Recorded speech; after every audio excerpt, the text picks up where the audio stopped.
Hello and welcome to another episode of Silver Halide Wanderings. Again, thank you to everybody who has responded to the earlier videos, and secondly, an apology for taking such a long time to post something new. Travel at Christmas, work, all sorts of life things get in the way because I just do this for a bit of fun and it's my personal viewpoint on photography. Today's video very much is going to be about personal viewpoints. It's going to be a little bit of my sort of personal philosophy of what I think photography might be, or a certain genre of photography that sometimes in social media confuses me a little bit. Today I'm going to look at my thoughts about what is quite often called street photography. I think Wikipedia makes an interesting place to start this. Wikipedia, as you can see, suggests that street photography is conducted art or inquiry that features unmediated chance encounters, random incidents. That's referenced from a work by Mary Warner Marion, published in 2012. And of course it then goes on to talk about things like decisive moment and the overlap with candid photography, etc.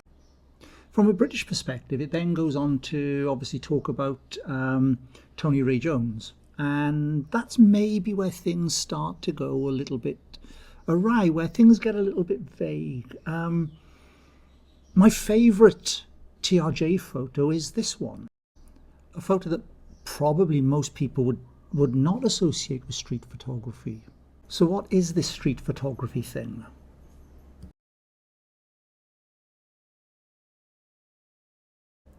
Tony himself was very much influenced by the work of Garry Winogrand and started taking the photographs he's most remembered for after he came back from America. This is one of Winogrand's earliest published works, and it definitely has all the elements that we expect to see in street photography. But Winogrand was certainly much more than a photographer who photographs people on streets. He was much more rounded than that. And I think for me, the term street photographer possibly limits our understanding of who these photographers were and what they actually did. Winogrand was a photographer of his home. He was a photographer of the Bronx in New York. He was very much a documentarian of time and place. So when I'm unsure about photography, I actually often read what David Hearn has to say in his great Instagram posts, and I think he really captures what the importance of street photography might be. It's the importance of capturing time and place. And that does not have to be street photography. Street photography is documentary photography. It doesn't need a separate pedestal.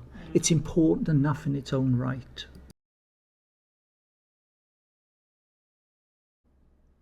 And I guess very much it's that that's given me so much joy over such a long time with photography.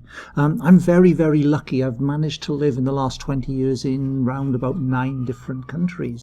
And that has given me a great opportunity to observe, a great opportunity to look and to think about, and time to get to know places.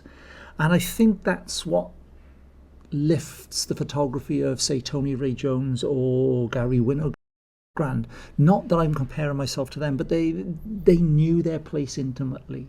They knew what they were doing intimately, and they observed, and they observed beautifully. And currently I live in Cambodia, and that's given me a great opportunity to just observe.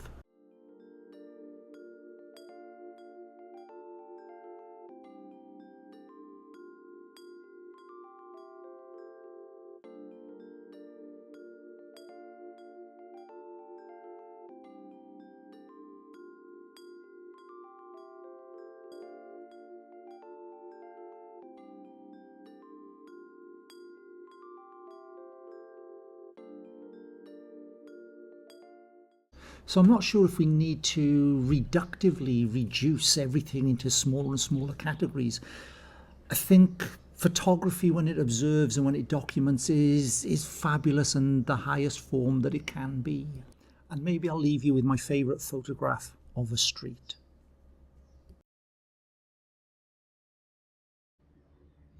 Well, thank you for watching. Hope you enjoyed it. If you did, please like and subscribe. I keep trying to get one of these out at least once a month, maybe every 2 weeks if I can. But obviously, like I said, I do this for fun, so life sometimes gets in the way.